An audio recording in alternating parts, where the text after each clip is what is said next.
Honey, where are my socks? Honey, where are my socks? Honey, where... Daddy, would you like some sausage? Daddy, would you like... Fucker! You fucker! Hey, fucker! Oh! Huh? What the f...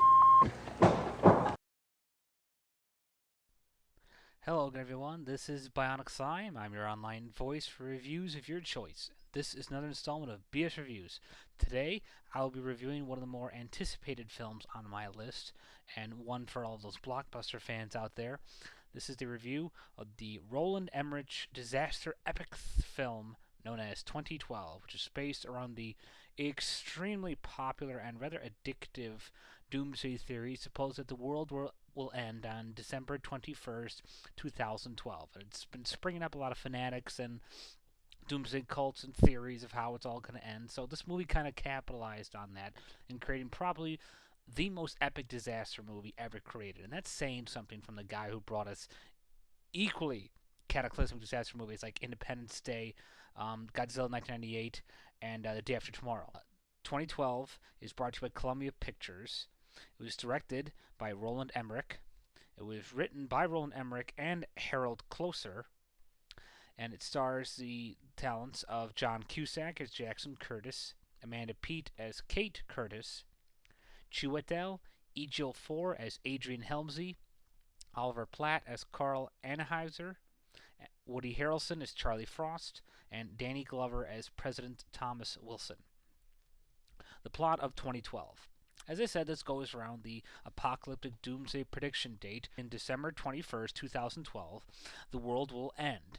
And in this film, Jackson Curtis is a father who's trying to basically get in good with his kids by taking them camping. Unfortunately, he kind of goes to Yellowstone Park at the worst possible time when a scientist, Dr. Adrian Helmsley, discovers that the world's tectonic plates are shifting and that soon there will be an epic amount of disasters that will literally rip this world apart. And so, the president, along with a handful of other countless billion survivors, must now try to escape the endless amount of destruction that's going to destroy planet Earth and try and preserve the human species before they are wiped out by volcanoes, magma, falling debris, tidal waves, and every kind of biblical disaster you could even remotely imagine. Reviewing the plot. Many shit-eating, cock-sucking critics that I have been regretfully reading have criticized and basically just slapped this movie in the face by saying it does not have a story. And frankly, I think they're all a bunch of shitheads who need to shut their effing mouths. You know, I may sound a little upset on this review, and that's because I kind of am at how the people are treating this film. And, you know, I admit that when you're watching a Roland Emmerich film, you know it's basically just going to be about big disasters and big explosion special effects.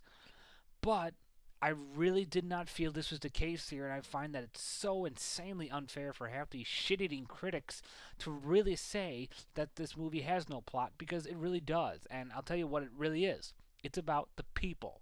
The one thing that I think most disaster films have been missing, or at least in his line of work. And that's the focus on the really human face of the disaster victim, showing what really happens, you know, to the people and how they react when they find out that their families are about to die in one of the most insanely, you know, inhumane explosive known to man. I mean, just seeing just huge Armageddon-like tidal waves and volcanoes just erupting, destroying everything around you. This movie nails it to a perfect frickin' T. I have never felt so emotionally moved by the dramatic emphasis of just how doomed these people are and how they have to accept that and try so hard. And it didn't just do it just once, it did every frickin' step of the way. It kept you dramatically drawn in and sucked you in. The whole idea about how they handle, you know, how they're going to preserve the human species, you know, involves like an arc-like system. It makes total sense, and it's done in a realistic way. I don't give a shit what cocksucker critic on Rotten Tomatoes or anywhere else says. I don't find any of this that insanely implausible. That's what I think most people are ripping on this movie for. It's implausibility. Well, I didn't really feel there was that much in here that was implausible, and even so, it's a frickin' movie. So just accept it for what it is, and accept that knowing it's a Roland Emmerich film, you need to know what to expect. You know, I was blown away by this movie emotionally, and I don't care what anyone says or how stupid they think this film is. It made me cry. Not once, not twice, but 3 times. And I'm not one who cries easily, so that gives you at least a little indication of just how deeply this movie impacted me. Review the characters. I felt there was a nice, well rounded, well balanced cast of actors. You have lots of multiple characters and subplots all along the film. I mean, you got the main guy with family, Jackson Curtis and his kids, but then you got guys like Woody Harrelson hilariously playing this guy Charlie Frost, who's doing some kind of doomsday radio broadcast. Then you got this Russian guy who's a rich, tycoon trying to get his kids away. Then you got these Asian family in China, I believe, who are desperately working hard so they can get a ticket on board. I mean, there's so much going on, and I think it was handled so well that you really just can't just dismiss such a wide array of talent, at least in my opinion. John Cusack was very good here. At first, I thought he was just be the same cliched Cusack, and I was worried he was just kind of falling into a rut into similar casts that he's played before, but not here. He did a fantastic, phenomenal job. Amanda Peet was kind of underused. She was good for when you had her, but they should have used her more. I really liked Oliver Platt as the Carl Anheuser, who he managed to play a good asshole, but not to the point where you just found it so obnoxious that you didn't want to see him. I mean, he was believable. He was realistic. You could imagine a person like him acting this way in this situation. So I really like that. I like an actor who can actually get into what people would honestly expect to see. Danny Glover, who barely gets recognition anymore, I thought was really good here as the president. I thought he really honed in the dramatic emphasis of every scene he was in.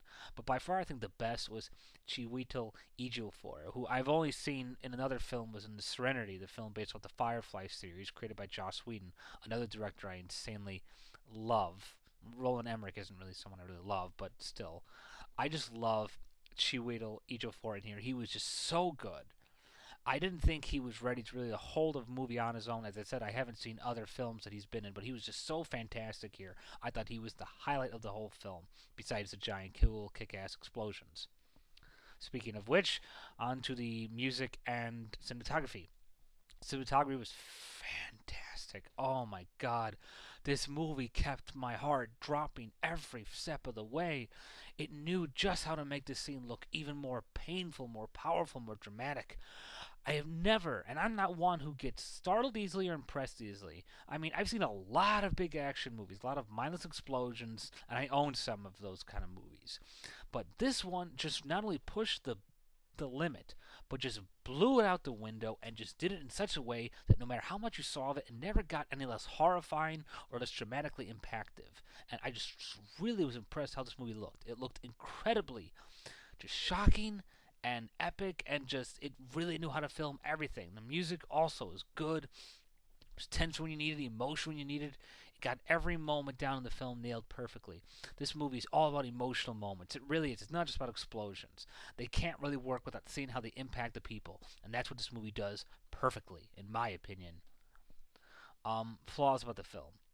The only thing I would say that really bothered me about this film, and there wasn't much, was that the kind of I know I didn't want to mention plausibility, but there was not really plausibility, more of a repetitiveness of seeing this airplane. I mean, most of the people survive in this film by flying an airplane since the ground destroys itself so easily. And so it just seems a bit too much to see how many, near misses or near hits, whatever you want to call them, as the plane tries to dodge, the falling buildings. It's cool and all, but they do it enough to the point where you felt that you've seen too much. I also felt towards the end, very end, or the climax of the film, it kind of slipped too much into like a Poseidon problem. Just similar elements from the Poseidon movie, the remake I'm most talking about. That was a piece of shit disaster movie, if you ask me. And I felt it fell a little too much into that cliche, but not enough that it really bothered me. But it was worth mentioning. Final wrap up. 2012 is by far the shining gem in Roland Emmerich's career. Everyone has given him shit for just making mindless explosion movies, and people treat him with a little bit more respect than Michael Bay, but not much. And I think it's unfair because I liked quite a few of his films. But even if you don't, I really can't see much hate going for this film. I think every critic needs to shut his mouth or her mouth and give this movie an honest chance because I thought it was phenomenal. You had mind-blowing, awesome special effects, which you know he always delivers on. It was extremely deep and emotional. I loved Chiwetel Ejiofor and John Cusack, and Woody Harrelson had a hilarious role in here. Danny Glover. It was all so good, so well-rounded, so well-placed. There was a couple repetitive things with the action scenes involving the airplanes, and it kind of fell too much into a little bit of a water Poseidon-trapped cliche towards the end, but overall, this has so much going for it, and I highly recommend it. Bottom line, I give 2012 4 stars out of 5 stars. Well, that's all for now. This has been Bionic Sign for BS Reviews. Thank you all for listening, and bye for now.